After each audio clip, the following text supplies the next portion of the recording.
Is Michigan somewhat being underappreciated at this point in the regular season? Let's go ahead and talk about it. If you're new here, subscribe to the channel. We'd love to have you aboard. All you have to do is hit the like and follow, leave a comment as well. If we get to 1,000 subscribers by the end of the month, I will shave my head live on camera. So you don't want to miss out at Mr. Cole Thompson. You can also give me a follow on Twitter at Mr. Cole Thompson, same handle. Now let's get into the main subject of the conversation. Michigan. Michigan right now is 6-0 in college football, and they have dominated every single person they've played, whether it be a Bowling Green or last week's 55-10 win over Minnesota. They've basically handled business. But if you talk about them compared to everyone else in the realm of the sport, people are starting to wonder, where does Michigan fall in line? Because you don't bring them up in the same type of conversations as you do in Ohio State right now, or a Georgia right now, or even a Florida State for that matter. But I do think there is a reason behind it. So let's just get back to the basics.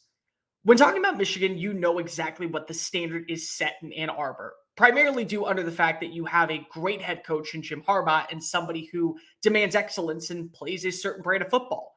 And that's kind of where you get started when it comes to any bit of the chatter of Michigan. You understand what their job is to do on the daily basis. Run the football with ease, ground and pound it, physically outwork you and dominate you in this small ball play. That way you end up being victorious. And so far, they've done every bit of that.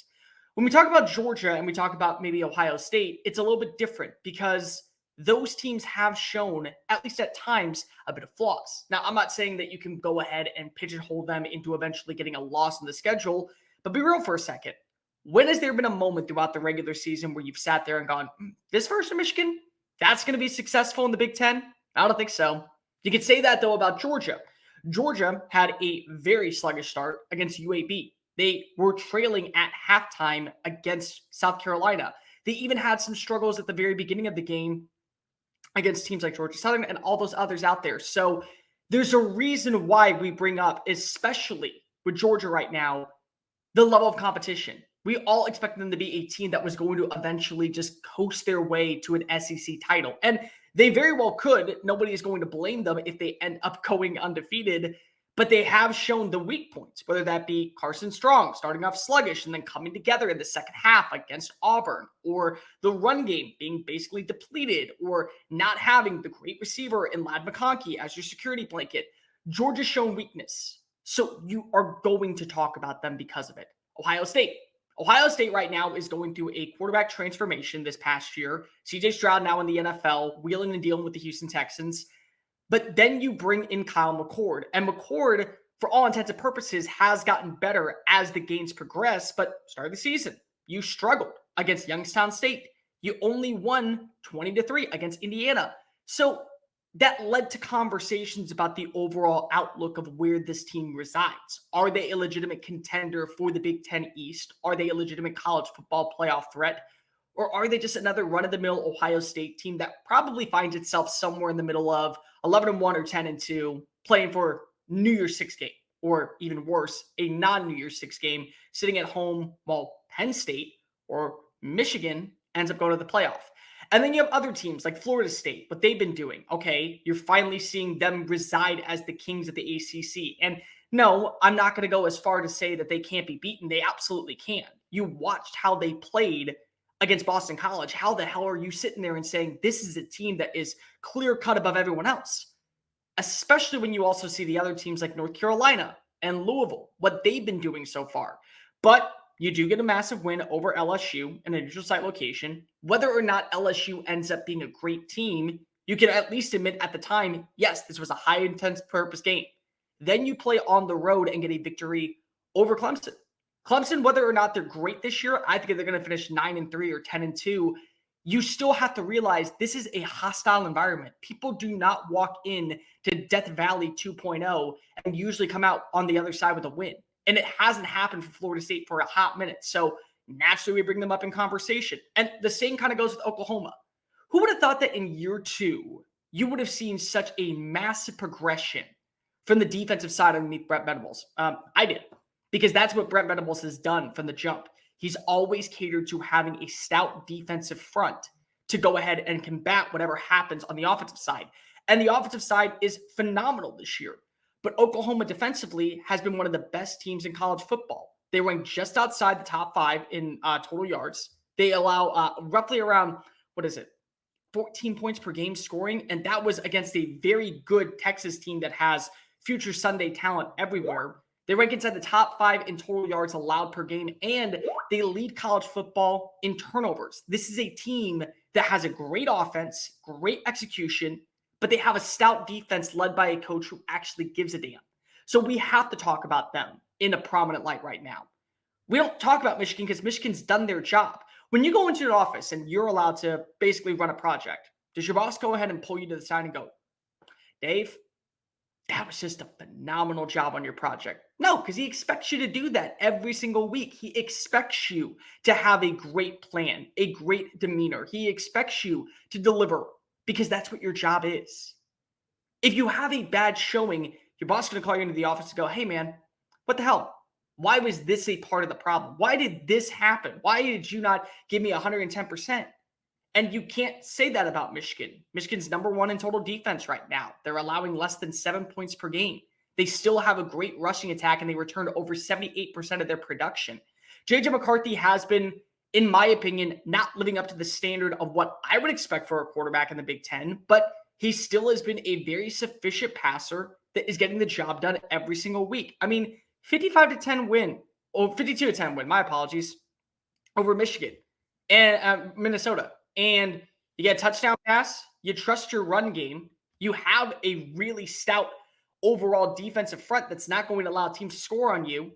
There's not a reason to believe at this point you have to talk negatively about Michigan, or positively for that matter. It's just kind of idle. And going into this week, you play Indiana, okay, 7-0. Then you play Michigan State, okay, 8-0. At that point, you realize that basically the season comes down to the line as soon as you return from the bye week. 4 games. And these are 3 of the 4 games that actually matter. And that's kind of where we've always been with Michigan for the last few years, is that the Wolverines play a 2-game schedule. Ohio State and Penn State. That's what you have. You're supposed to win every other game because of the way you recruit, the way you balance players, the way that you adapt, the way that you develop the talent, and the way that the talent already coming in meets a certain criteria. So you know that this final stretch is where Michigan's season actually begins. You got a game against Penn State. Then you have a trap game, which I don't think enough people are paying attention to. But Maryland is going to cause fits for some teams. They are.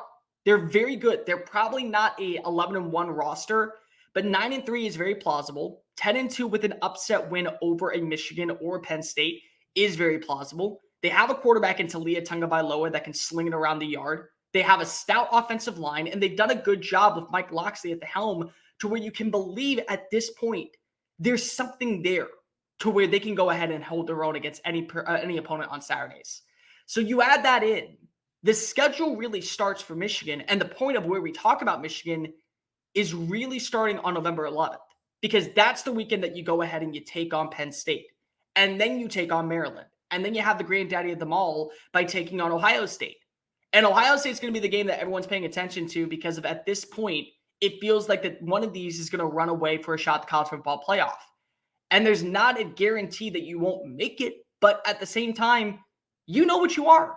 And Michigan has at this point shown no weakness or glaring points to where I have to be concerned about them at all. So I have them in my rankings at number 6 this past week, and people go ahead and give me all this flack in the world for why would you do that?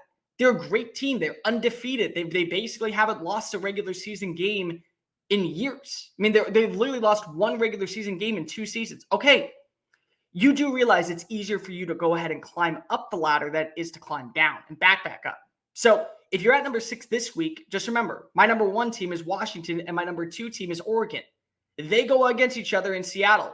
One of them's fallen out of the top 5, and that allows Michigan to move back up into the top 5. Slowly but surely, you're going to play Ohio State. They're a top 5 team right now. Guess what? You would surpass them if you end up defeating them. And every promising win that you have along the way, Maryland, Penn State, Ohio State, moves you up the rankings even more.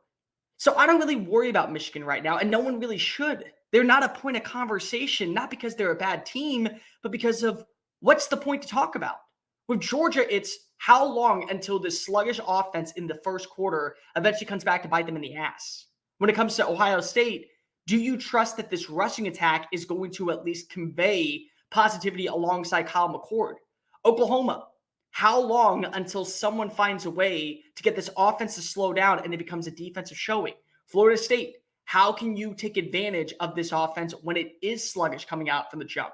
Texas, how can Texas find a way to be quote unquote back when they find ways to fall apart in the second half of games? There's conversations and storylines at this point in the regular season that we have to talk about with other teams. We don't have to talk about that with Michigan. Michigan's doing its job. Check that box. They've dominated every single team they've played. Check that box. They've had few to little no mistakes. Check that box. Everything about Michigan right now is them staying the course. You don't have to worry about them. So when people get upset that we don't talk about Michigan in the world of college football, it's kind of like a cluster mess. What do you want us to say? Oh, good for them for doing their job, according to plan, never faltering, and proving that they belong as one of the more dominant teams in college football. You have 14 undefeated teams. Somebody is going to be left out of the top 5, people. It's just the way it is. But with Michigan, every game that they play, every other team has that trap. You don't have that trap until November 11th. And even then, you're a better team right now than Penn State. You've shown as much dominance as Ohio State. It's hard for me to go ahead and feel bad for you at this point. Just go ahead and continue to stay the course. And it's going to be very challenging to say that Michigan is not one of the best teams in college football, if not the team to beat. Hey guys, thank you so much for watching that video. Don't hit the X button yet. Make sure you hit subscribe to keep up with all of our daily content found on Just Saying It and anything else that we post on this channel. Bye.